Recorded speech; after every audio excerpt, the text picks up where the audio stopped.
Martin.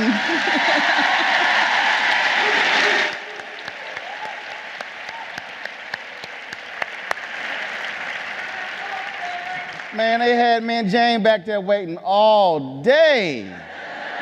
I said, Lord. When you're a male, you see, time really is slow. I thought it was just a few minutes, but he says all day. Oh, his minutes are so important. Yeah, right.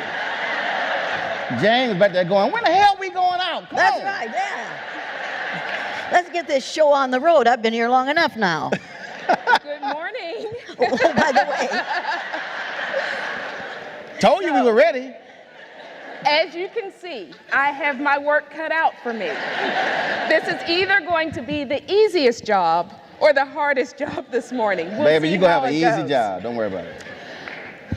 So you heard the introductions about our guests this morning, and I want to put a finer point on the work that they're doing, specifically with Miss Elliott. We heard about the blue-eyed, brown-eyed experiment that she's done.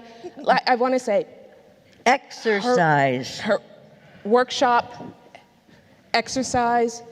For her work, she's received death threats. She's been hit. She's been threatened with a knife. She has been shunned by her various communities. And her family. And her family. Damn, Similarly, you black. I'm black. You black. I might as well be. Welcome to the family. Isn't everybody black? The first modern human being that evolved on this earth was a black woman. And we're all descendants of that black woman. Now, if you don't learn anything else in here today, and if you don't remember anything else, you remember this: there's only one race. There is no black race. Let me show you something. Well, every person in this room who thinks he or she is a member of the white race, please stand. They scared as hell.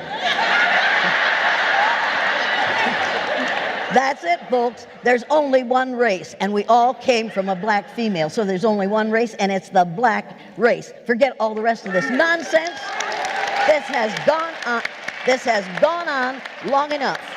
We've had enough. I'm sorry. I interrupted you. Sorry about that. Told y'all we were ready to go. Told you it was going to be a bad day. Go ahead. Go ahead with your introduction. Fine. I want to put a finer point on Roland Martin's work as well. And this is serious work. He's written books about faith. He's a civil rights activist. He's a human rights activist. And likewise, he receives death threats, trolls to his email accounts, his website accounts. Folks who do righteous work are a threat to our society. I will make one correction. I do not consider myself to be a civil rights activist. I am a journalist. But as a journalist, I am a journalist in the pursuit of truth and justice. And so when you look at the work, so whether you talk about Frederick Douglass, Ida B. Wells Barnett, when you talk about Robert Abbott, Ethel Payne, all these individuals who work within the black press. And I make that distinction because it's important. Mm-hmm. Because I've worked in mainstream media, I've worked in black press. The reason black press, that's critically important, because that's where you've seen the most truth. Black press has forced mainstream media to do its job when it comes to these issues. And so what often happens is when we're trying to talk about these issues, what happens is when you go into a mainstream environment, even the phrase mainstream actually means white. Because they'll say, oh, black media, Latino media, mainstream. I went, well, if that's black, that's Latino, that got to be white. And so then the expectation, because seriously, this actually happened in 2007, and to understand what we're going to talk about, why you experience this, because you have to understand the role of media. Anytime across the world there is a coup anywhere in the world, they get control of the guns first, media second. They get control of media before the banks. Think about that. Control of media before the money. So you understand the power of media. When I was at CNN 2007, I did a pilot for a show, and I got Senator Barack Obama to agree to come on the pilot, which means it was never going to air after he announced he was running for president. During the conversation, I literally I was talking about healthcare, and I mentioned the word, I said, man, that hurt a brother when I had to file for bankruptcy because of healthcare costs. Ken Jouts, executive vice president for CNN at the time, over HLN, we were meeting. This is literally what he said. He said, be careful using the word brother because we don't want to scare off white viewers. Then he said, I also showed this to my wife, she agreed. I was like, ooh, the white wife agreed. Now think about that. I'm talking to a black United States senator. I'm using the vernacular, man, that really hurt a brother. Natural. Now Larry King is using phrases that I don't know what the hell he's talking about. Larry King is Jewish, and they were like, oh, that's all good. But think about it. We're going to scare off white viewers. But when Glenn Beck talks about, use the word brother as a white evangelical, that's acceptable. So to understand the depths in terms of how media shapes what we think and act every single day, that's why I'm a journalist in the black press, because my job is different, and I bring my blackness to television, whether I'm on CNN, ABC, CNN, it doesn't matter. Sorry. Wait a minute. Please. I'm glad you mentioned Frederick Douglass. With two S's. Is he going to come out? Because the fool is talking to him. Number 45 talks to Frederick Douglass. He says Frederick Douglass is doing some great things. That bothers me a lot. If he can talk to Frederick Douglass, I want him to talk to my husband. I'm sorry, go on. I want to take you back to 2007. Your book had just come out, Listening Within the Spirit, right? Yeah. Okay. You were talking at that time about the number of faith-based marches, protests that were happening. You talked about this on CNN.com. You did some interviews about this. And one of the things that you said was, because this is the Women of Color Task Force, right? So we're going to talk about women for a minute. That's fine. One of the things that you said that was missing from those marches, those protests, was attention to police brutality, attention to AIDS, attention to poor education in our communities. What is the role of women, women's responsibility to those issues when we're thinking about those marches? Let's fast forward exactly 10 years later, 2017, we had the Women's March on Washington. Mm-hmm.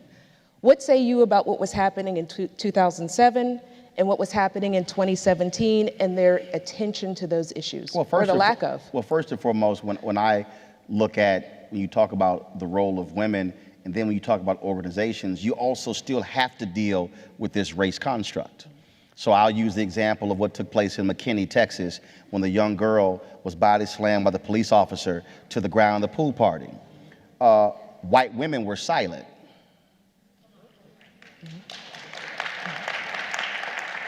The first response to that were civil rights organizations, were black female organizations, but the National Organization for Women, silent. I blasted them on my air. 3 hours later, they released a statement. Right. Ever since then, anything happened to a black woman, they released a statement within 10 minutes because they like, look, we know what he's going to say. Now, why is that important? Because the same thing in 2007. Historically, what has happened is issues that have involved black women now has been silent. I'm absolutely silent. So the question then becomes, okay, are you the National Organization for Women or the National Organization for White Women? The same thing, Concerned Women for America, conservative organization. They were protesting. There were a couple of female conservative judges who they were trying to get appointed, and they were pushing Democrats on that. I said, I'm sorry, when Cheryl Watley was appointed by Bill Clinton to the North Texas federal bench, y'all were silent. I said, so don't call yourself Concerned Women for America if you're only concerned about conservative white women. The reason I'm laying that out is because when you talk about these issues, you can't say we want to speak to women's issues, but then you exclude other groups and then how they are impacted. And so that's one of the issues there. Women play a central role. Black women voted at a higher rate than any other group in 2008 and 2012. Higher than white men, black men, Latinos, everybody. So when you talk about those concerns, well, are you putting their specific issues on the table, or is that sort of a side conversation? And that's the struggle that we have in this country. If you're going to say we're advancing the cause of women, it needs to be women, not a certain group of women. Let's get Jane in on this. Jane, advancing the cause of women, not certain groups of women. Can you talk a little bit about what you saw in the March on Washington? We have been advancing the cause of white women ever since the women's movement. The women's movement was a movement for white women. They might as well have been wearing placards that said, black women need not apply. And that was only allowed to happen is because we wanted to stop the civil rights movement. And white men went along with that in order to put a stop to the civil rights movement. As long as we're talking about the rights of white women, then we don't have to talk about the rights of people of other colors. As far as I'm concerned, that's what the women's movement was about. Now there's going to be another women's movement. You need to realize this. If you haven't read Ben Wattenberg's book, The Birthed Earth, you need to realize that in this country right now, we've got a whole lot of white folks who are scared to death because they know that within 30 years, white people will have lost their numerical majority in the United States of America. And if you haven't read that book, in which he says, the biggest problem confronting this country today is there are too few white babies being born in this country. If we don't solve this problem and solve it quickly, white people will lose their numerical majority, and this will no longer be a white man's land. Now, I know a whole lot of Native American people, of First Nations people, who don't think this is a white man's land. They think it's a... He says there are three things we can do to solve this problem. Number one, we can pay women to have babies as they have been doing in Western European nations for years. Then he says, unfortunately, and these are his words, not mine, unfortunately, we would have to pay women of all colors to have babies, so we don't want to do that. Now, this man was a member of the American Enterprise Institute, an ultra-conservative right-wing think tank, and gave advice to presidents of the United States. He says the second thing we could do is increase the number of legal immigrants allowed into this country every year. Then he says, unfortunately, the majority of people who want to come to this country today are people of color, so we don't want to do that. He says the third thing we could do, and this is really scary, is realize that 60% of the fetuses that are aborted every year in this country are white. If we could keep that 60% alive, that would solve our birth dearth. Now, how many of you think that sounds like blatant, overt racism? People, you need to know that the attempt to get rid of my right or any other woman's right to have an abortion is not about religion, it is not about morality, it is about keeping white people in the numerical majority in this country, and you better realize that's what's happening. Right now, they are trying to pass legislation, and Mr. 45 and his underlings, I refuse to say his name, because if I do, I'll have to call him what I call him, which is Donosaurus T. Rump. Oh dear, is this being televised? Oh shit, okay. That's all right, I'm tired of working anyway. People, they're trying to outlaw abortion. They're trying to tell women once again what they can do with their bodies. If a woman has to be punished for by getting pregnant, whether or not she wants to, has to be punished by bearing that child, then the person who contributed to that unwanted pregnancy has to be held responsible for two. So I think there's a, hey, wait, don't waste my time. There's a perfectly logical remedy for this problem. Any male who contributes to an unwanted pregnancy must submit to involuntary vasectomy so that he cannot contribute to another unwanted pregnancy. Now, people, you need to know that vasectomy takes only a few minutes in the doctor's office. It isn't very painful. My husband's vasectomy didn't hurt me at all. Now, you also need to realize that vasectomy is reversible. Motherhood is not reversible. Once you're a mother, you are a mother for as long as you live. That's the way it is. Even if you give that child up for adoption, you still hear that child crying in the night, and you wonder how he or she is getting along. People, vasectomy is reversible. Young males could have a vasectomy and have a lot of fun without a whole lot of responsibility. And then when they want to produce a child, when they want to contribute to a wanted pregnancy, then they could have that vasectomy reversed. How many of you think that would be a logical conclusion to this problem? Now some of you are going to say, she doesn't like men. Oh, yes, I do. I don't dislike men. Boy, I do. However, you need to know, I don't dislike men. Some of my best friends are men. How many of you have heard something like that before? Uh-huh. I'm sorry, go ahead.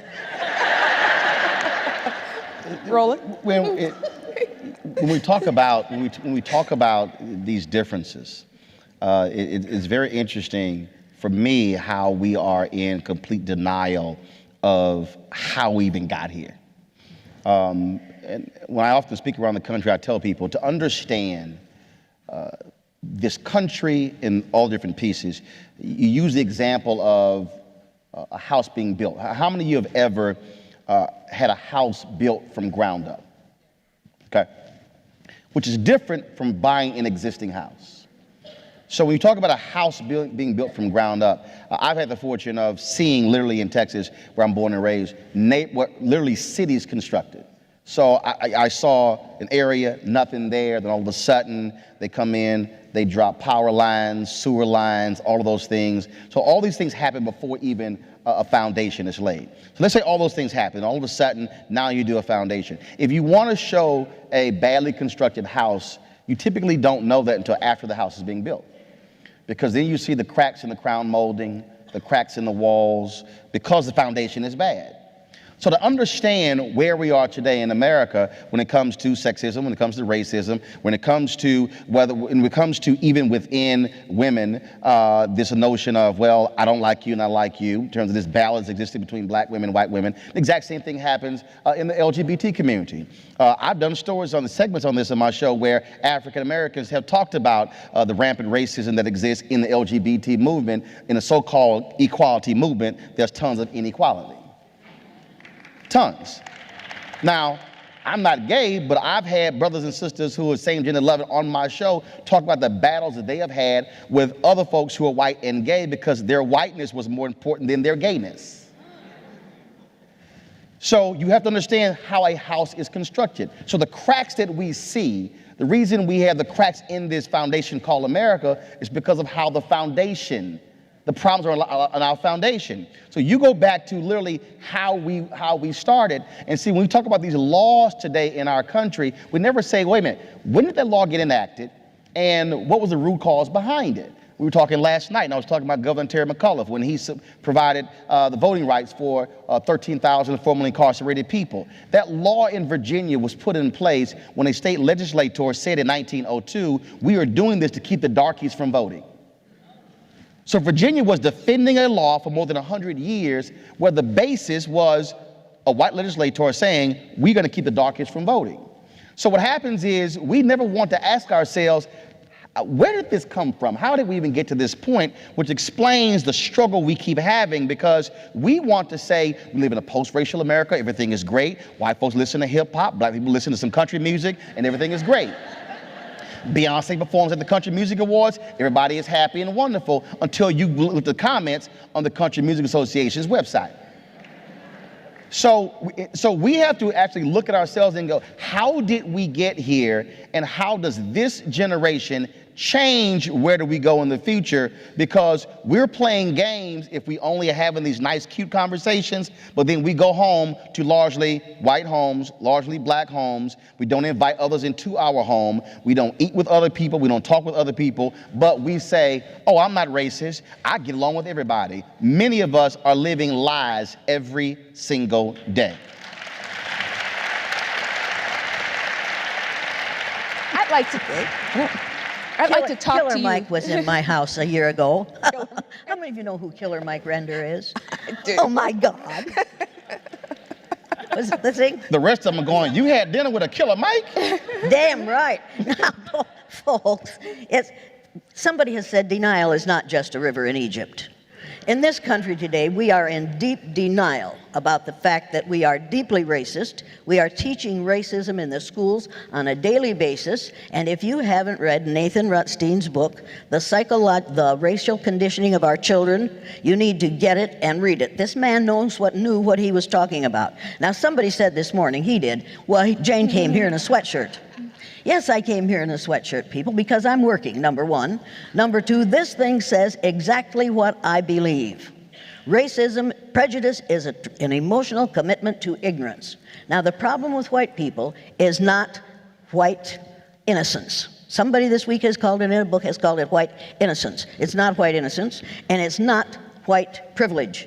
It's white ignorance. And until white people get educated to the fact that they are not superior because of the lack of melanin in their skin, that's how long we'll have this problem. And we could, don't do that, I've got more to say. We could change this problem if we would start educating instead of indoctrinating in the schools. We are indoctrinating children instead of educating them. I'm an educator. The word educator comes from the root duc dus, which means lead, the prefix e, which means out, the suffix ate, which means the act of, and the suffix or, which means one who does. I am one who is engaged in the act of leading people out of ignorance. And you can't do that by teaching anti-social studies, which is what we're doing in this country today. Now here's why that phrase white ignorance is so important. Because the problem with white privilege, and because, and I said I was a journalist, when I interviewed Maya Angelou, she says, no, you're an educator. And I went, right. Oh, okay. Really? Okay. She said, we no. Are all she educators. Said, no, you are. I watch you. You educate every day. I was like, okay, cool, Maya. Maya Angelou said it, I'm an educator. So I live in words. Words mean something to me. So the part of the problem with white privilege is that we have been conditioned to think that privilege means you probably live in a gated community, you probably drive an Aston Martin or Rolls Royce, and then you play croquet or polo. That's what we think in terms of privilege. But what happens, though, is what I try to explain to people, that you might be broke as hell, can't read, white in West Virginia, but the reason you have, would you say white privilege, is that you get to go to a department store and not be followed around. You might be the brokest person in the world, and I might be in the top 1%, but you get to actually do some things that I cannot do, and we're so-called free in this country.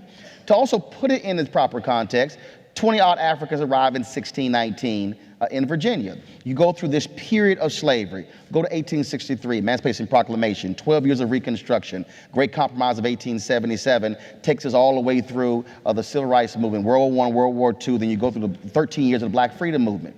If you use 1970 as the marker when African Americans were technically fully free Americans, when I say fully free, meaning we could work anywhere, live anywhere, eat anywhere, but that's technically because we still had lawsuits since that point. But let's just say 1970. That means in 398 years of America, black folks have only been technically fully free Americans 47 years. Follow me here. I'm 48. I was going to say, and how old are you? I'll be 49 in November, which means I was born into an America where I was not born fully free. My wife and I don't have any biological children. My brother and my sisters do. That means that my nieces and nephews, the first generation of African Americans born technically fully free. I'm saying that because you must understand that, because when folks say, oh, slavery was just so long ago, but I've met individuals who were the first African Americans who went into corporate America in 1971. 89% of the electorate who voted for the president in 1972 were white. 89%. This year, it was 70%. The 2020 election will be the first time in American history less than 70% of the total electorate is white. That's important because now you begin to step back and go, wait a minute, hold up. So you're trying to tell me, although slavery ended 1863, Emancipation Proclamation, which was a lie only in those states that succeeded. And then, of course, it's also a lie because the 13th Amendment was passed and the word slavery still sits in the 13th Amendment if you go to the prison system. So now all of a sudden you begin to understand how all these pieces begin to fit, and then you say, oh, so now if I see the Brandeis study, the average white family has $110,000 in wealth, the average black family has $5,000 in wealth, and the average Americans are able to get their wealth from home ownership, then you understand from the Federal Housing Authority when they use the federal system to prevent black folks from owning homes and redlining, and then if you were white, you were able to get a home. White soldiers had the GI Bill after World War II, black soldiers couldn't, and then if you did have the GI Bill, you still couldn't go work in some other places. So you literally see the construction. So people go today, why is it these black folks cannot save money? It's because it was rooted in our system where we could not. And then we just saw the home foreclosure crisis, where if you were black, you qualify for a prime loan, but you got a subprime loan. And in the last 8 years, 53% of all black wealth was wiped out, gone due to the home foreclosure crisis. So to say, well, why are our communities looking this way? Why are most black neighborhoods looking this way? How was that black neighborhood created? Easy. A red line was drawn and it said, don't invest in it. They can't own, don't put resources in it. And then we sit here today and go, why can't those blacks get their stuff together?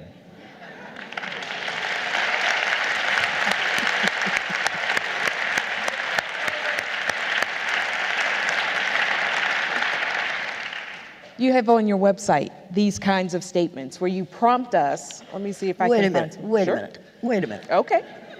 All right. I didn't realize how young you are. And I'm not going to hold it against you, because you know a lot. However, Martin Luther King Jr. was killed. Next year it'll be 50 years since his death. And can we correct the record? Because I think we said 35 years. It has been 50 years It will since be you've been 50 doing this work. years next year since 24 Martin Luther hours King. after King's assassination, you started this work in your third grade You were just a classroom. gleam in your father's eye at that time, okay? No. When he was killed, Mama was 2 months pregnant. I was a Valentine's Day baby. Oh, I see, okay. I was born November 14th. And a hearty welcome. 9 months earlier was February 14th. Okay, all right, okay. What's your question? I know what happened on Valentine's night in 1968. Go.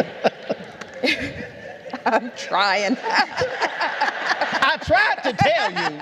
She's like, I got this. I'm like, yeah, okay, I heard that before. Yeah, but you were in a different context when you heard that. Go ahead. No. Ask your question. What I want to do is, he talked about the structures of racism. You have been doing this work for 50 years. But he's been living this for 50 years. He has been living this There's for a 50 big years. difference. Yes. I can talk about it because I don't have to live it. You have to live it. You need to understand that my heroes, and don't ever call me a heroine because that's not what I am. My heroes are black women. Black women keep on keeping on regardless of all the obstacles we put in their paths. And I don't just say this to you because you're a largely black audience. I say this to every audience that I talk to. You have to realize that you were here first and you will be here last. Because us white folks are going to go out in the sun and it's going to get worse and worse because of and we're going to die of melanoma. So you will be here long after we're gone. You are going to be the majority in this country very, very shortly. So get ready for it, because you're going to you think you've been abused before. Wait until you get the power, that you have the power to do what you choose to do. And that's the problem. White folks are scared to death that if people of color get power, they're going to want to do to us what we have done to them. Now, how many of you want to get even with all white folks? How many of you want to get even with one or two? Yeah. All we white folks have to do is work very, very hard to be sure that we aren't the one you want to get even with. What we do in the present constructs the future. That's right. Blacks are not responsible for the past. Whites are not responsible for the past. We are all responsible for what we do in the present to construct the future for our children and our grandchildren.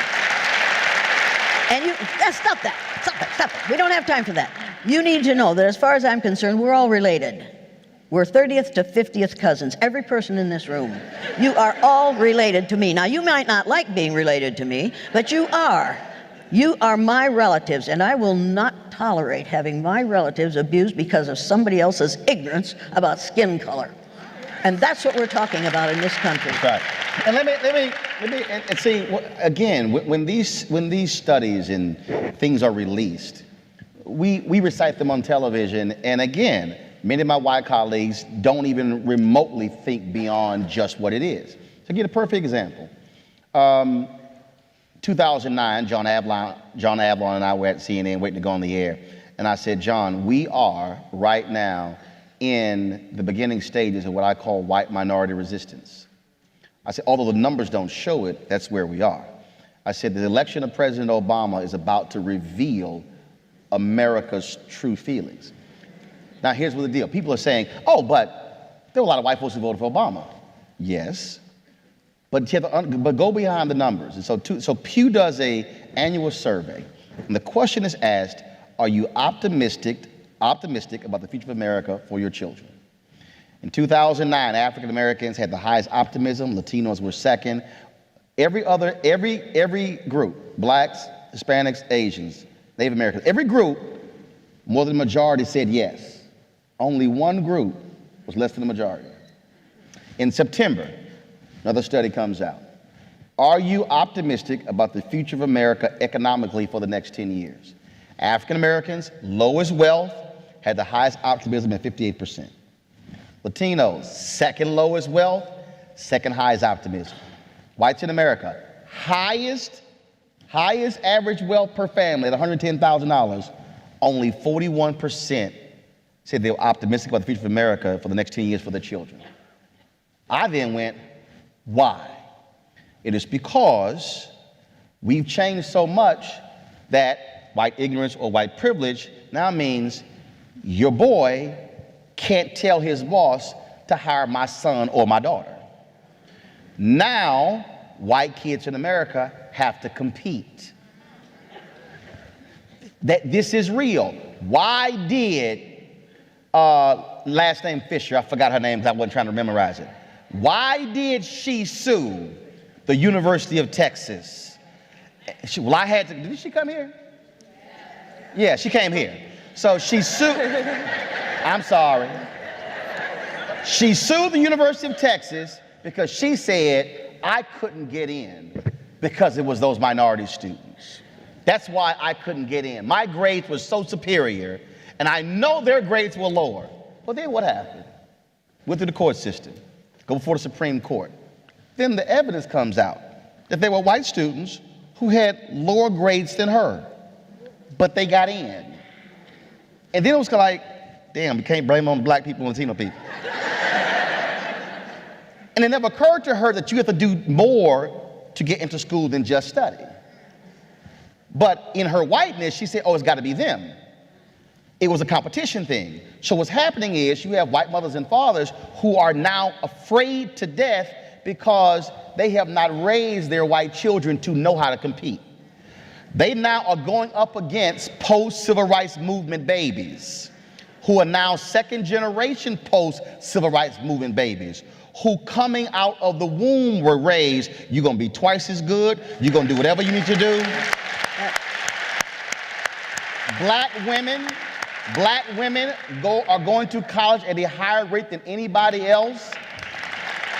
America kept throwing, to James' point, America kept throwing obstacles in black folks' way. They were like, okay, cool. All right, goal now is 14 feet. Okay, I'm gonna go. Black folks said, I'm gonna go practice, I'm gonna go work out, I'm gonna come back, and I'm gonna dunk this goddamn ball at 14 feet. And then they went and trained, came back, dunking at 14 feet. Then it's like, oh, the new height is now 16 feet. Black folks like, all right, I'm gonna go train, I'm gonna dunk this goddamn ball at 16 feet. That has been the black experience. And so the reason that number is 41%, because it is white fear of the future. It's the ability to be able to get guaranteed jobs, get guaranteed loans. And that's why the election was what it was here in Michigan and Wisconsin and Pennsylvania, because there is this fear. When you hear, I want the America, I read this story the other day, a guy in Erie, Pennsylvania. I want the America like it was for me when I got out of school and got a manufacturing job so my kids can get a job. Bruh, that world is gone. He wants 1972 America when we were only just 2 years removed from the civil rights movement. And that's the fear. And the people say, but oh no, I'm not racist. No, the point is, you grew up a certain way and you want that America, but you want to deny what that America was for people who look like me. And that's, so this is not a 4-year struggle, what's gonna happen in the 2020 election. No, what Jane said earlier, we are in a 30-year war, folks. 2044 will be the year when America changes when it comes to no one group. This is not going away. You're going to see this battle all across America because of fear. Fear of a changing nation. But it doesn't have to be a battle. Precisely. If we would start educating people, and those of you who believe this crap of white superiority, you need to educate yourselves. For the love of heaven, get the book, The Myth of Race by Robert Wald Sussman. If you haven't read that book, you don't understand that there really is only one race. We don't have to have this battle if we would simply realize that you and I are all members of the same race. There's only one. You're valuable human beings because you were born on the face of the earth. Skin color does not indicate intelligence or lack of it. You need to realize that. It doesn't indicate ability or disability. It is not, should not be a problem unless you're going to look at people who are less colorful and say to yourselves, well, you haven't been here long enough to know from a good grade of clay, because most white folks don't. We don't know because we have been, instead of being educated, we have been indoctrinated. And you're going to say, well, wait, white people are the only racist people. You know as well as I do that people of color are racist too, because you all took the same social studies. You all learned the same nonsense. You all know that if you're too dark, that's too bad, and if you're too light, that's too bad. There's no way you can win in a situation where we are judging people on the amount of melanin in their skin. It is ridiculous. It makes no sense. It needs to be stopped. You know it, and I know it, and even this man, who's a whole lot younger than I am, knows it. He can't help his age, folks. He'll get old if he's lucky. And if you're lucky, I won't get much older. But we could fix this if we chose to. If we chose to say, no more. We will not tolerate this anymore. No more. And the reason we have this number 45, who's really about 43 and a half, the only reason we have that man is because it's a reaction to 8 years of a black man in the White House. Now, I remember, if you'd stop doing that, I'd get more said here, okay? I remember when Ronald Reagan said, the reason we have such high unemployment in this country is because of all the women in the workforce. You don't remember that. I do. You aren't old enough to remember that. I am. I also remember when Richard Nixon said to a group of white reporters, I'm trying to save the White House for you white people. Now, people, this is nothing new. This is something that has been here. We have been teaching it for a whole lot of years. You need to realize that 500 years ago, all of a sudden, after the Spanish Inquisition, somebody listened to Linnaeus, who categorized plants according to their likenesses and differences, and said, if that'll work with plants, it'll work with people. It doesn't work with people, and it's time to put a stop to it. We could stop it if we chose to. This is nonsense. This is the mark of an uncivilized society. You need to become a civil society people. And it's vital that, again, when you understand, again, history. It's unbelievable to me when I hear these debates about affirmative action. First of all, the greatest affirmative action program in American history was Social Security and the GI Bill. And that did not benefit black people. The second was the affirmative action program put in by Arthur Fletcher under President Richard Nixon, and the greatest beneficiary has been white women.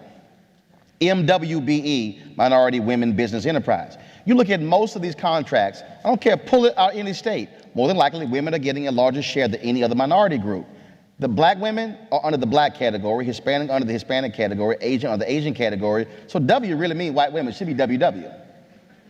So it's amazing to me when I see people, I mean, I did this when I was at Texas A&M in one of my speech communications classes, and I talked about affirmative action. I said, how many of you have mothers with businesses? And hands went up. I said, how many of you, not only black kid in the class, I said, how many of you with mothers and they're getting government contracts? Hands went up. I said, congratulations, affirmative action is paying for your college.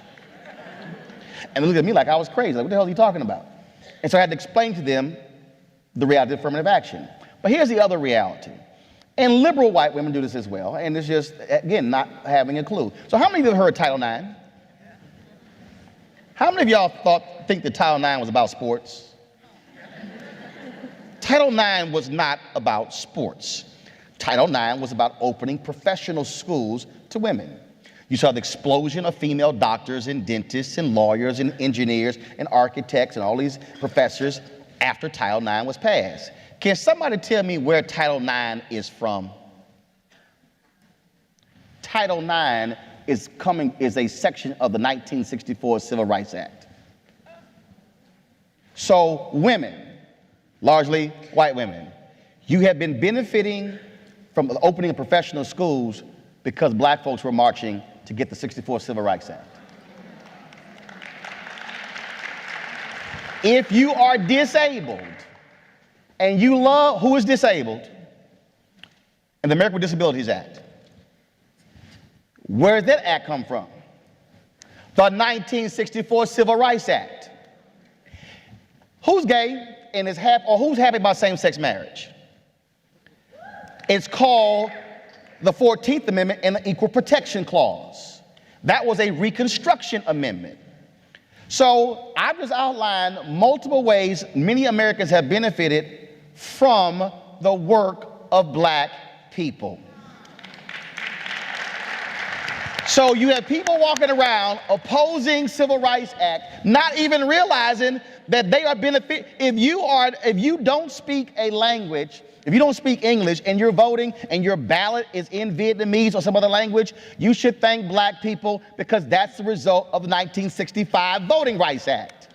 The point I'm making is, in the history of America, and you can go back and check it during the Reconstruction period, poor whites benefited even more than poor black people during the 12 years of Reconstruction because the laws that were being passed to so-called help free slaves helped poor illiterate whites as well, and they were voting against their own economic interests when Jim Crow came in because they lost out as well.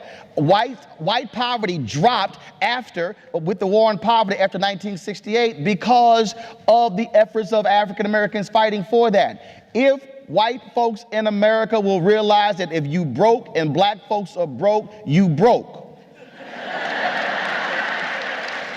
And if we are working together and it's about the issues in our economic condition, but we're getting played because folks who are rich are saying, now look, now we white, they black, and we do this thing together, we gonna keep them from getting jobs. Now we keep all those Latinos out of America, then you can get more jobs. The same fool who is telling you that is the same one who is hiring illegal immigrants and paying them $3. And folks are going, yeah, you right. So we gonna throw them out and we gonna build a wall and then we gonna keep all the jobs. No, they still gonna pay your ass less. But if you're broke as a white person, it's because of affirmative action.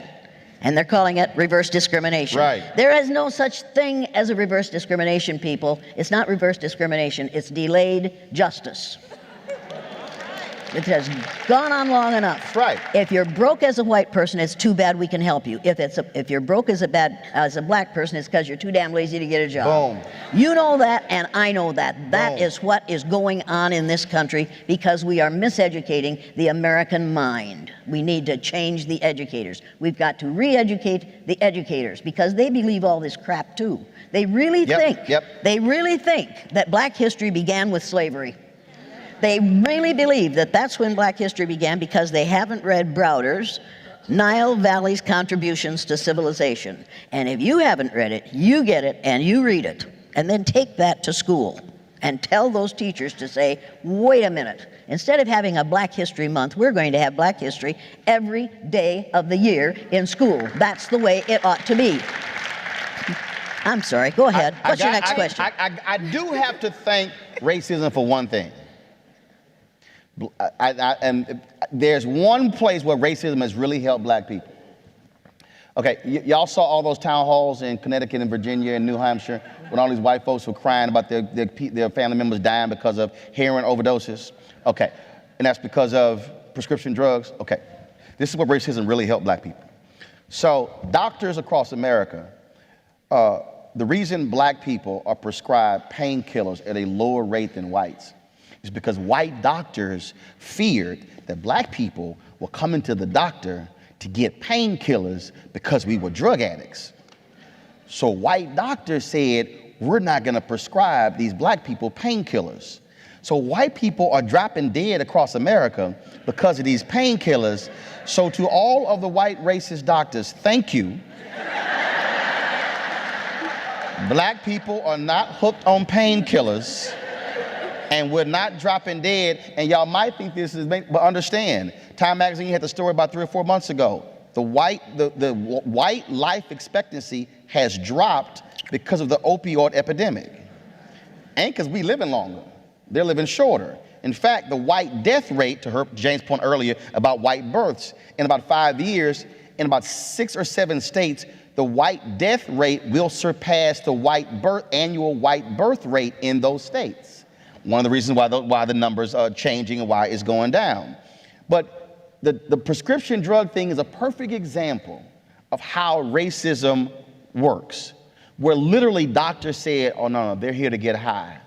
So no, y'all take aspirin, or you take a leave, or you take Advil, but we're gonna prescribe this white person over here with health care. Oh, y'all gonna get the Oxycontin, y'all gonna get all the powerful drugs, and then what happened? They get hooked, then the insurance runs out. Now they're trying to score heroin on the street. When you're seeing these news stories of in Cleveland, 38 people last night overdosed on heroin, those were not 38 Black people.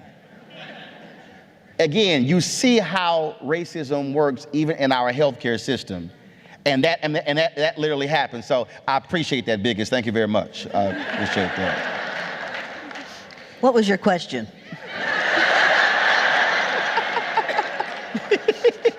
Go ahead, ask one. We can do this. Let's do something different. I want to talk about what's in the headlines. All right. Kellyanne Conway. Oh, no. I'm not going to talk about Kellyanne Conway. I don't, skeletons with that hair. Don't do it for me. No, I'm not talking about Kellyanne.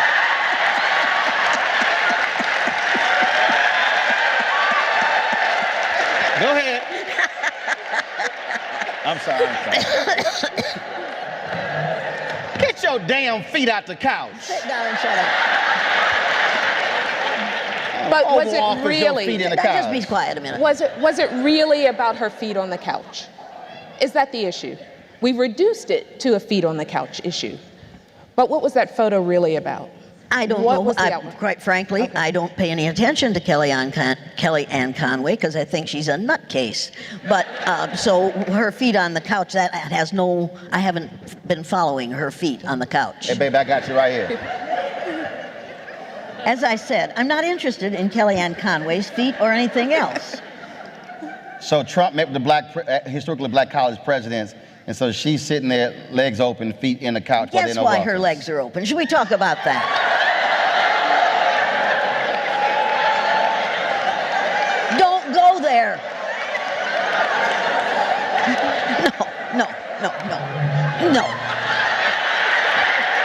Mine are crossed.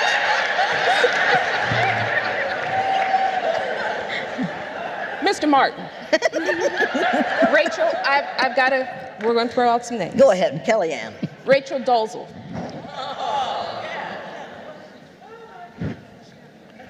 Well, okay, all right. So Rachel Dolezal is a white woman who wanted to be a black woman. But right, and she just changed her name to an African name. She's trying to be a Kardashian. I mean, because I mean, skill. That doesn't take any skill. Didn't Kylie Jenner all of a sudden get some full lips, and now she's selling a whole full lip line? Didn't Kim Kardashian? First of all, none of their butts are real. But again, to understand American history, if you look at Skip Gates in one of the documentaries that was at a university, I believe it's in this state, where I forgot the campus, where they have a museum that's dedicated to all of the images. It's right north. Got it. So they have a museum, all of these images that shows how media has been used to portray African Americans. So black women have had larger hips, larger butts, fuller lips, hair. America has said for centuries, oh, that's offensive, that's horrible. Now all of a sudden, a non-black woman discovers a butt, and now everybody wants a big ass. It was no different in the 70s when Bo Derek got braids. Oh, Lord. You had white women all across the country getting them some braids with some beads. And so, but it's no different than when Pat Boone was singing music and it really were black artists and then they were covering those songs. Elvis ain't the damn king. Little Richard is. Chris Rock said this, but it's sort of the same thing. Chris Rock said this when he said, Jon Stewart can perform in front of 4,000 people. Kevin Hart can perform in front of 40,000 people, but Kevin Hart has to cross over.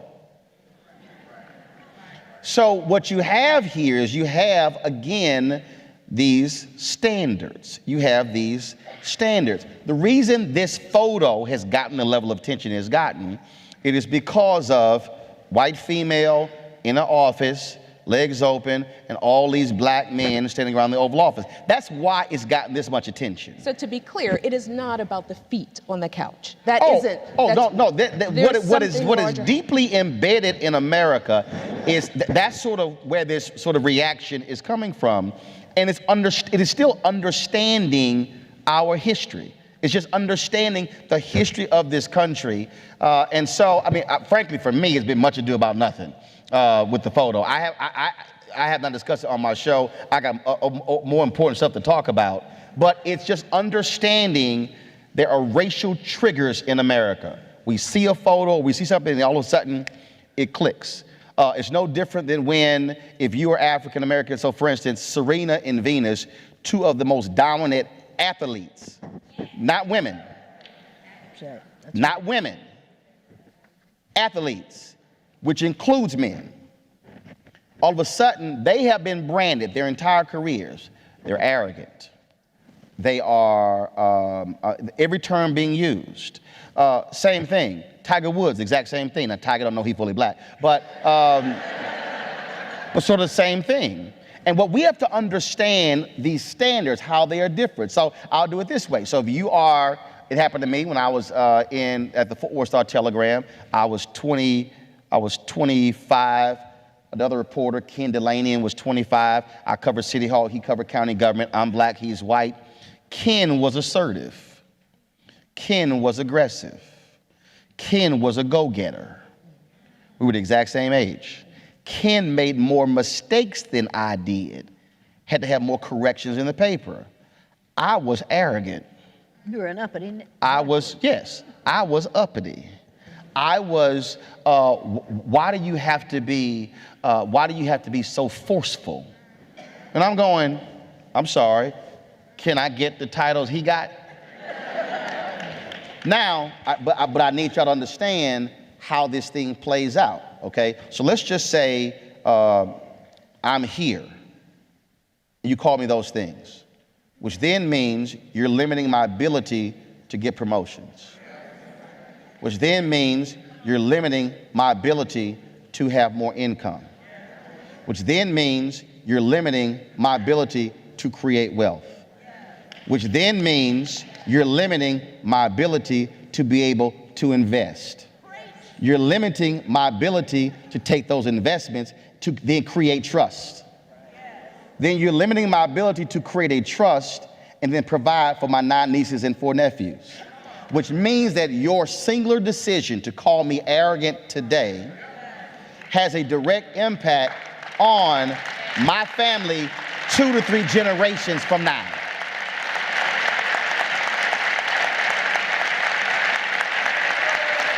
That's how deep this thing plays. So when I'm fighting, same as when a woman is fighting for equal pay, it's the exact same thing. You're not fighting just for your equal pay. You are actually fighting for the wealth creation for your children's children's children. So this thing is not just about you today. That's when generational wealth comes in, and that's how deep this thing is. I want to get Jane in on this conversation about womanhood, right?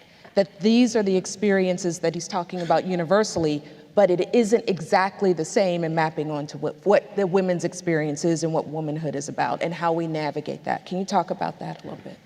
Well, we could if I chose to. But the black female experience is not the same as the white female experience. You know it and I know it. And for me to talk about the female experience, I'd have to talk about it from the white point of view. And it's different from the black point of view. And that's unfortunate because we aren't in the same position. I was married to a white man. Damn.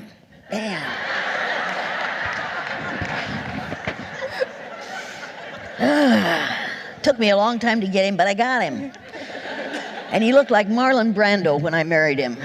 By the time he died 59 years later, he looked like Telly Savalas. 59 years of living with me will do that to you. White women say, I'm angry at white women. And now you're thinking, oh, anger is such an unproductive emotion. If you aren't angry about what's happening in this country, you're probably white. And you're probably male. Because it doesn't bother you a lot because it isn't happening to you. White women make really big mistakes. I'll never forget the woman who walked up to me, the white woman who walked up to me and said, I'm not prejudiced. I don't dislike blacks. When I see one, I just think, there but for the grace of God go I. And I was furious. And I don't think she has said that since then. Because I don't think her world is ever going to be the same. Because at that moment, she experienced a brain change. You can change the brain. They've interviewed students, my former students, who are now middle-aged people who went through the blue-eyed, brown-eyed exercise. In 1970, a group from the BBC came out and was doing a documentary about science of the brain. They interviewed 2 of those middle-aged men and asked them how it felt before, how they thought during, how they thought after the exercise. And at the end of that interview, they said, we have proven here that you can change the brain. Now, if you can change the brain of a 9-year-old white child in a day, what do you do to the brains of people of other colors if you abuse them psychologically, mentally, emotionally, and physically for a lifetime? What do you do with 9-year-old black children? Do you change their brains in a negative way? Yes, you do. And we're doing it on a daily basis. We know exactly how to do it. A psychologist said to me last week, and she used one of those 4 or 5 syllable terms, and she said, we've known that for years. I said, then by God, why aren't you telling it to elementary teachers? That's right. Because they need to know this. They need to know that the way they treat children will change those brains in either a positive or a negative way. We have changed the brains of women from birth. We subject them to, you're less than, you can't do it. And I'm real sick of hearing people say, to make America great again. Because that word again means, go back to the 50s. There you go. Which was real good for white men, but wasn't worth a damn for people of color and women. You need to know that, and that's what this fool wants us to do. And when you hear his mentor say, we're going to deconstruct the government. Deconstruct the government? Take away the things that are valuable for all of us? No, you cannot allow this to happen. You have to realize that deconstruct the government means take away Social Security. And how many people do you know who are making enough money, who could put money away in a personal savings account, as W wanted us to do? Remember W? W? I did this at a college one day, and the kid said, "Hey, you can't do that anymore, Miss Elliott." I said, "Why do you not? What do you mean?" They said, "That means read between the lines."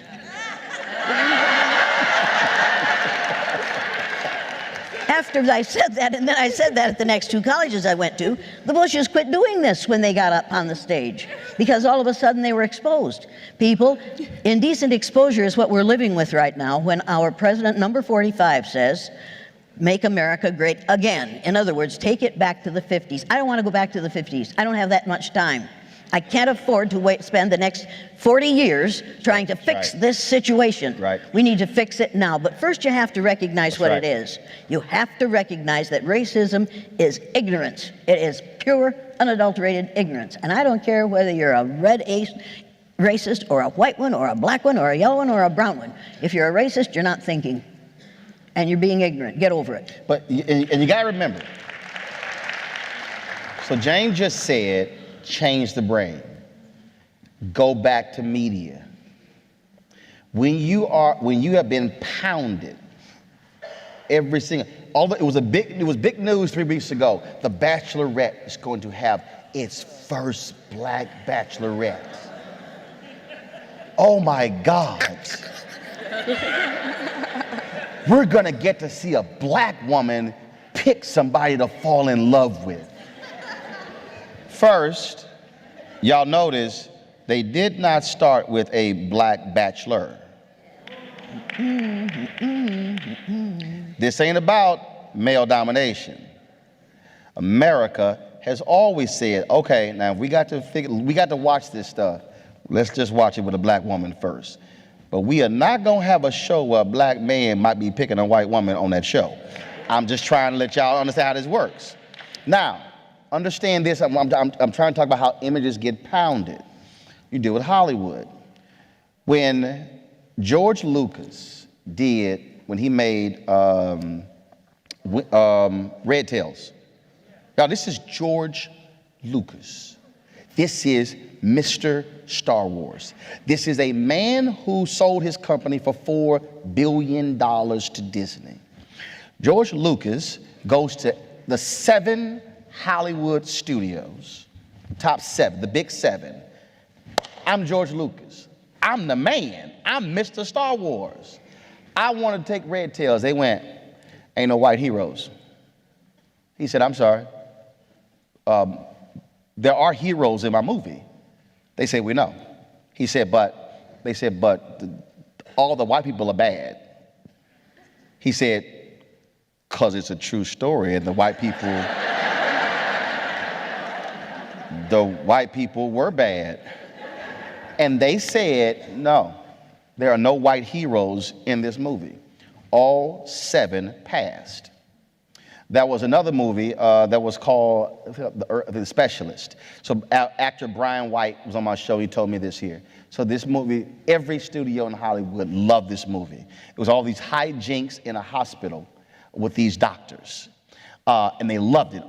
Every studio read the script. Oh, we want to make this movie. Until they met with the scriptwriter. And then they realized that this was based upon a true story of a group of black doctors in a hospital. Every studio lost interest. Because what Hollywood has said is, Hollywood, if you want to read a book called An Empire of Their Own, How the Jews Invented Hollywood. It was a phenomenal book, won numerous awards. And the reason that book is important, I go back to building a house. I like to read how industries were created from the beginning to understand why they're the way they are today. And so the book is called An Empire of Their Own, How the Jews Invented Hollywood, which is really a phenomenal book because it details that the American dream was actually created by Hollywood. And so what we call the American dream was never the American dream. It was what largely Eastern European immigrants created because that was their image of America, which actually became the image of America. It's a trip. So Hollywood television is determining what you think and what you see and how you feel. So when Hollywood says we can't have a movie of all black heroes, what does that tell you? When Hollywood says, oh, no, we can't have a black lead of a movie, we got to have a white co-star in the movie as well. These things are happening in so-called liberal Hollywood. Do understand that. Do understand when the movie 21 was made about this group of MIT students who went to Vegas and beat the system. Those were largely Asian students. But in the movie, there were only 2 Asian students. The lead characters was a white male and a white female, and there were no black folks who were on that team. You have to understand why media does this. Media is still appealing to white nationalism. It's appealing to so when you hear mainstream is appealing to that white family. You always hear it, you used to hear it in Peoria. Okay, where's Peoria?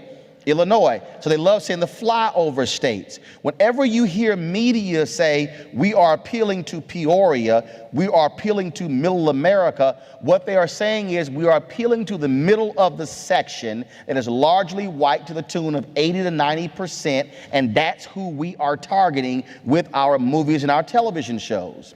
That's what's happening. And the same thing, that's impacting people of color economically, because if you don't get the marketing and your movie only makes $40 million when you could have made $400 million, then you don't have the ability to be able to create wealth. This thing comes back to money, folks, and I got to give you this. If you've gone to Washington, D.C., there's only one federal agency that shares a lawn with the White House.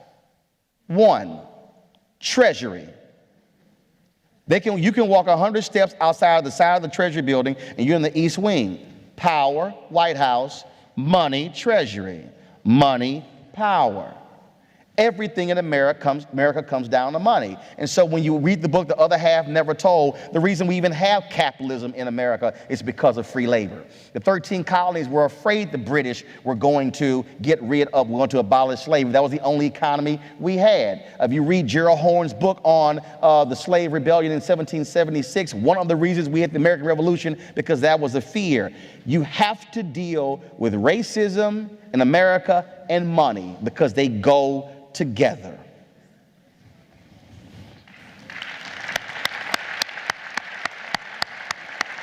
And how many of you would like to have some money? Green is my favorite color. Damn Skippy.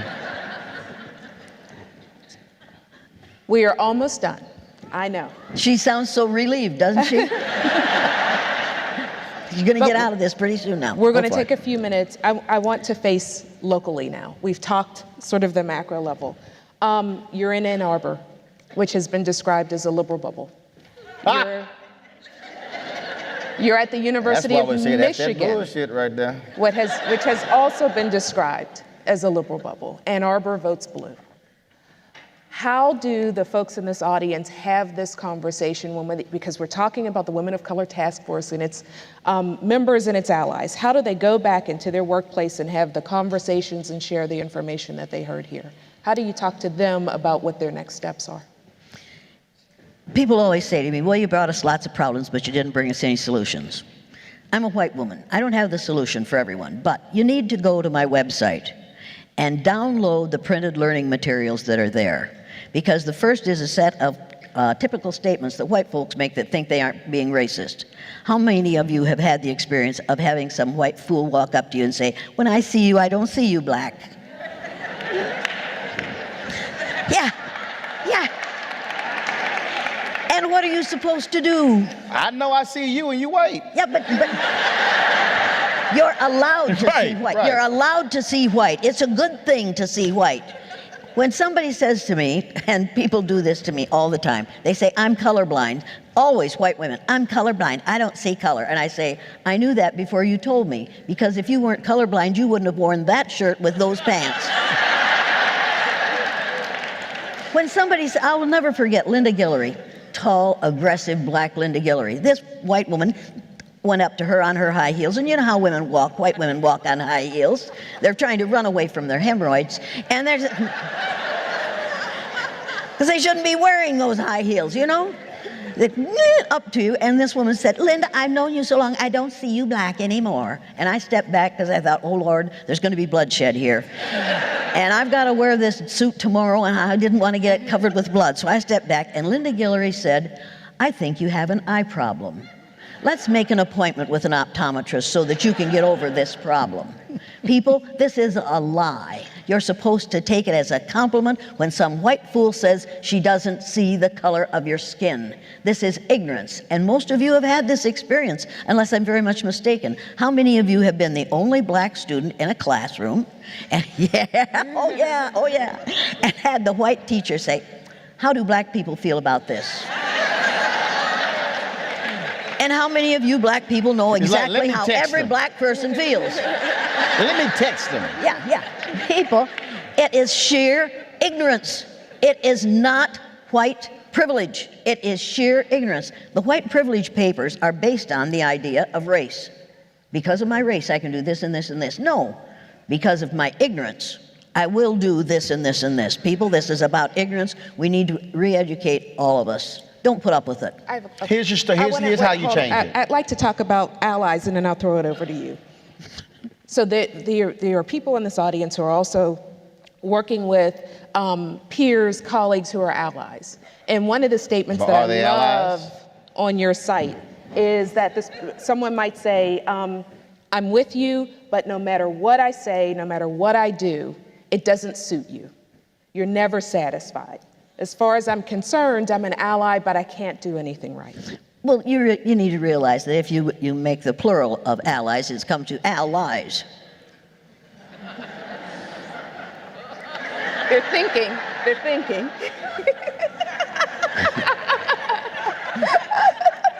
We will call ourselves allies, but we don't want you to come to our house or to go to church with us. And we don't want you to think that your son might be good enough to walk with our daughters. Except in his case, and he sure as hell isn't good enough, but it has nothing to do with the color of his skin. I'm already taking. Yeah, I know you are. People, if you want to call yourself an ally, if you're a white person and you want to call yourself an ally, first you have to learn about what it is you're doing. Look at those, white folks, you look at those typical statements and see how many of them are the ones that you have made. And then go to the clarifications of those statements, how they are perceived instead of just what they say. See how they are perceived. Then, if you want to make a difference, white folks, if you really want to be an ally, then go to the set of commitments to combat racism. 18 things that white people can do in their own environment to deal with their own problems. Now somebody's going to say, racism is a societal problem. Societies are made of individuals. We as individuals could change our behaviors, and that would change, you would create brain change in those around you. Now, with number 45, creating brain change is difficult because first you have to have a brain.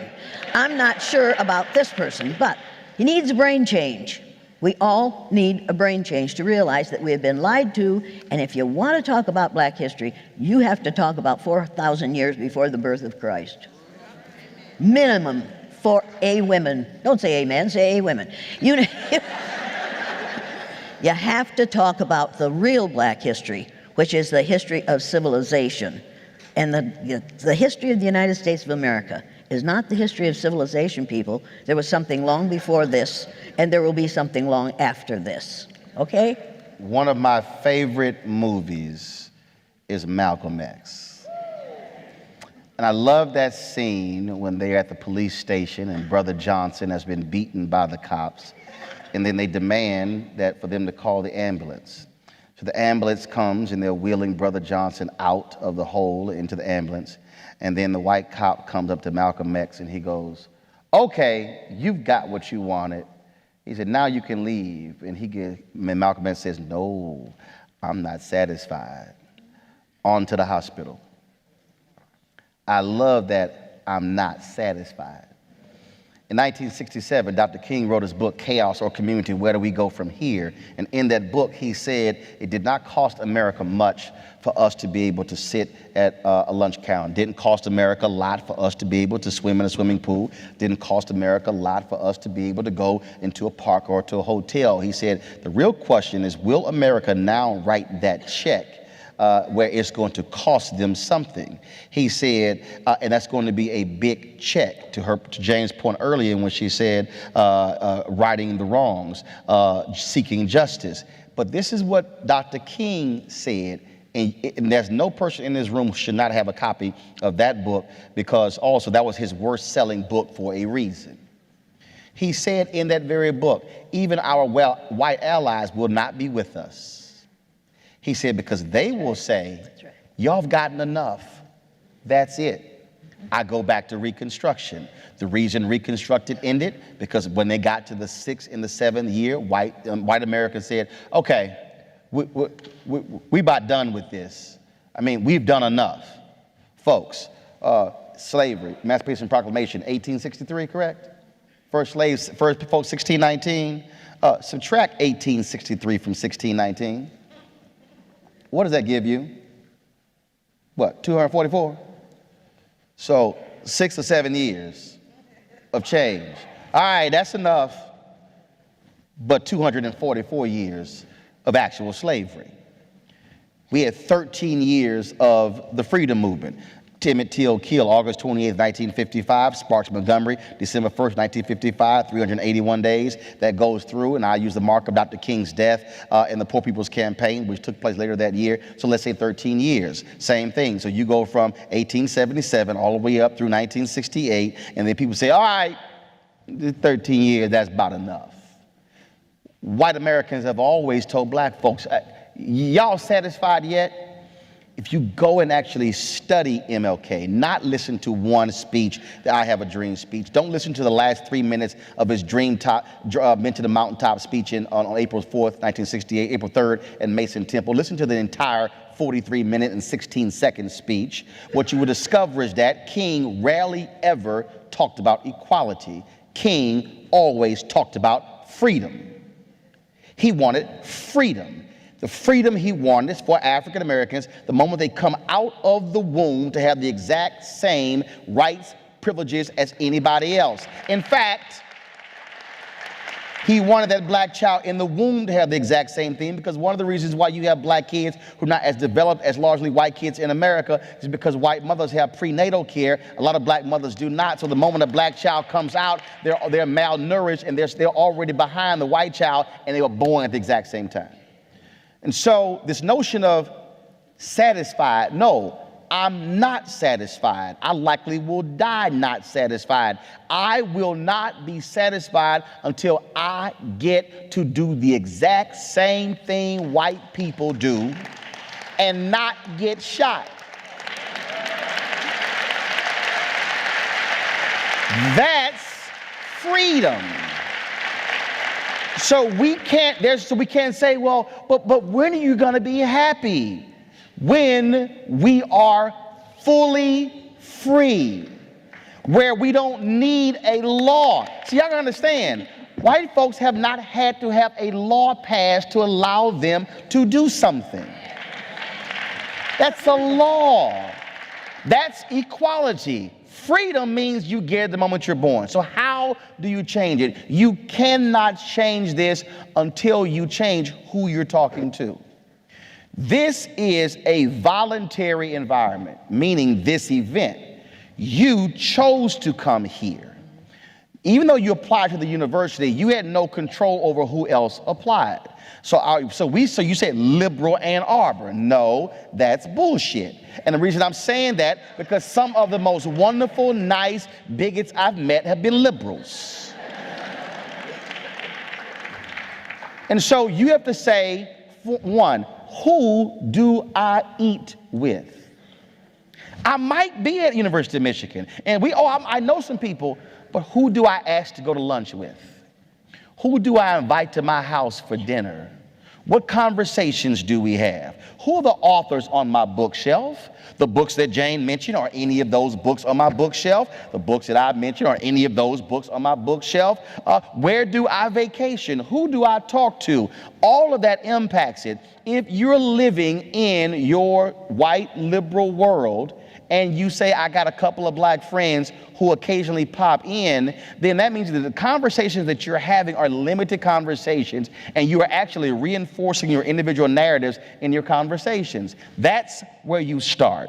That doesn't require a university mandate. It doesn't require that. That requires you actually saying, you know what, we're going to add some color to this. because we're gonna have some different conversations. Reverend Jim Wallace does this. When he goes to somebody's houses, he looks at their DVD collections, their book collections, their artwork, the pictures on their walls, and he says, who do you dine with? And that's what, now the same thing happens if you black. And a black student at Texas A&M came to me and she said, I always hear you talk about Texas A&M and you loved it. I said, yes, I did. I said, I had a great time there. And she says, but we got these white students, they won't even speak. I said, well, do you speak? She's like, what do you mean? I was like, just howdy come out your mouth. At Texas A&M, we have a tradition, we say howdy. We don't say hi, we say howdy. That's an A&M tradition. I go, do you say howdy? I don't like saying howdy. Well, why your ass here? We have the tradition. No. Follow me here.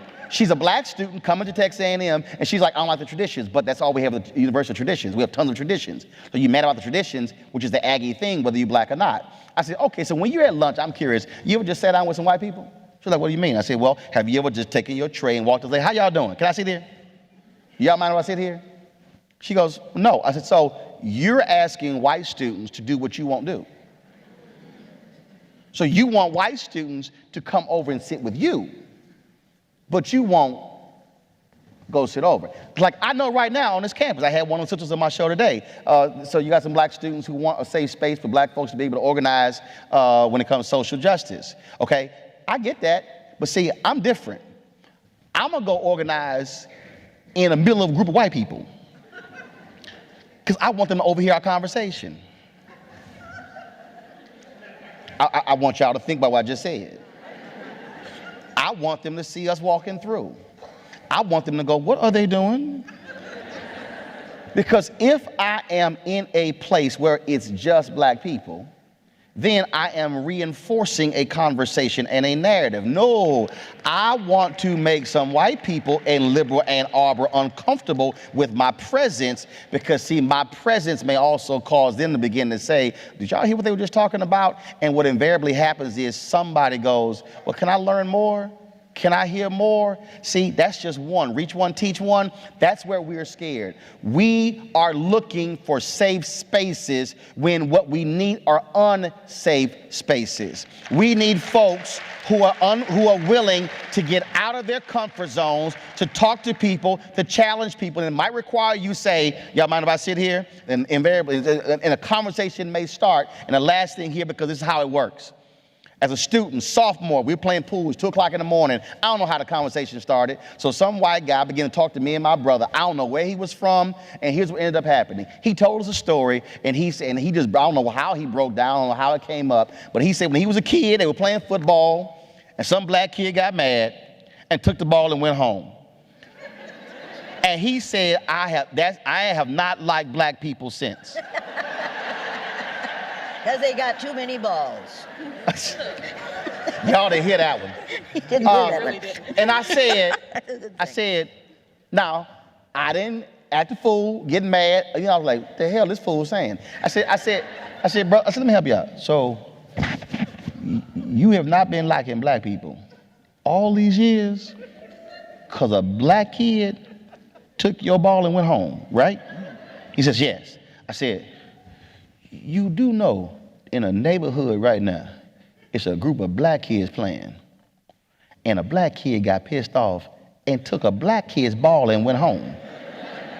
I don't think the group of black people no longer like black people because that black kid took their ball. I said, I'm telling you the story because that's what little kids do. They take damn balls and go home. I said, so I need you to understand that. And we began to have a dialogue. He literally, for 8 years, was not liking black people because what one incident happened as a kid. Why does that matter? Because in the same town, when I was working at the TV station, KBTX, Bryan College Station, Jeff Braun, yes, I'm calling his name, I applied for the weekend sports anchor job there, and he did not give me the job because he had a run-in with somebody black several years earlier. I did not get the job because of a run-in he had with a black man. Everybody in the station, the sports director, the assistant sports director, the 5 p.m. producer, the 6 p.m. producer, the executive producer, all said, Roland is the best intern at this station. He should get the job. But he said, No, his own friends told me, Roland, he's not gonna hire you because of that. And then he hired a boy, my classmate, nice guy, John Oakley, who I ran rings around. Why am I saying that? Because that same kid, as a sophomore, who didn't like black people because of one incident as a child, is gonna grow up to be in corporate America, and he's gonna have one incident. He's not gonna hire somebody black because of the one incident. If we did not, now I don't know if he stayed the same, but if we didn't have that conversation at 2 o'clock in the morning, I don't know if he might be still walking around with the same feelings. I believe though, because we had the conversation, he might have had a change of opinion. If you sit in your safe space and don't talk to anybody, then you can't change anybody. But wait a minute, I've got to say something here. And I want you to say what you want to say, and then I also want you to offer a goodbye. Oh, okay. You need to realize that when he talked about what somebody did as a kid, number 45 spends all his time in his child ego state. Boom. You have 3 ego states: child, parent, and adult. He spends his time in his child ego state until we get him out of his child ego state and out of his parent ego state, in which he says, "You're fired." We will not have an adult in the White House. You need to realize that. We have a man who was a case of arrested development. When they kicked him out of military academy, he hadn't had the full course. So he is still in that ridiculous situation of being in the beginning of the training. You have to understand that this man cannot think without somebody telling him what to think. And anybody who tells him that what we need to do is deconstruct this government does not have your best interests at heart, and he doesn't have my best interests at heart, and I want you to realize what is really happening. It isn't because he's 70, but I watched the head of the Department of Commerce this morning, and let me tell you, I know we old people know a lot, but when you can't walk across the room without problems, you ought not to be the head of a major department of the government. You got it? Come on. I'm sorry. I'm not an ageist, but neither am I a fool. What do you want? What else do you want? Other than for me to shut up. I want you to tell them thank you and goodbye, and then I'm going to bring Catherine up because she has something special. Oh, okay. Thank you and goodbye. Thank you. Thank you. Thank you. There you go, Jane. Thank you all.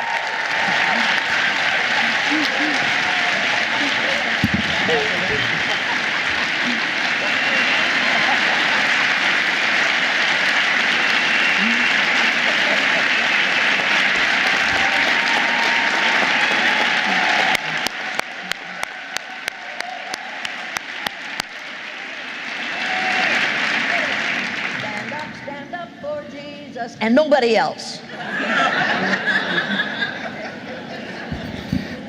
Okay, thank you very much. You guys can hold on for a moment. Don't run out. Don't run out. They leaving. Hello, come back. Wait for the benediction. Okay, on behalf of the Women of Color Task Force, first we would like to thank our moderator, Professor Robin Means Coleman. She had an extremely tough job today, and I believe that she did it with grace, dignity, and control. So on behalf of the Women of Color Task Force, we would like to thank her and offer her with this token gift. And I'll tell you, because I always sit outside and I hate when someone gets a gift and you don't know what it is. It's a block M made out of the wood on the University of Michigan campus. Whenever we cut down trees and we erect buildings, we take that wood and we repurpose it. And it's a block M, and it's a paperweight, it's about this big, that she will have out of some of the Michigan wood, okay?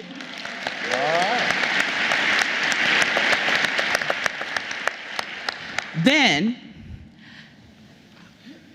on behalf of Martin Luther King Jr., the Cesar Chavez Rosa Parks Visiting Professorship, we offer this certificate that certifies that Jane Elliott served as a King Chavez Parks visiting professor at the University of Michigan and is hereby granted all the rights, honors, and privileges thereunto appertaining. In witness whereof, the seals of the state of Michigan and the University of Michigan and the signatures of the university officers thereof are hereunto affixed, and it's signed by our president, Mark Shishel, and our vice provost and chief diversity officer, I cannot read the signature, Robert Sellers. It's a beautiful signature. I know.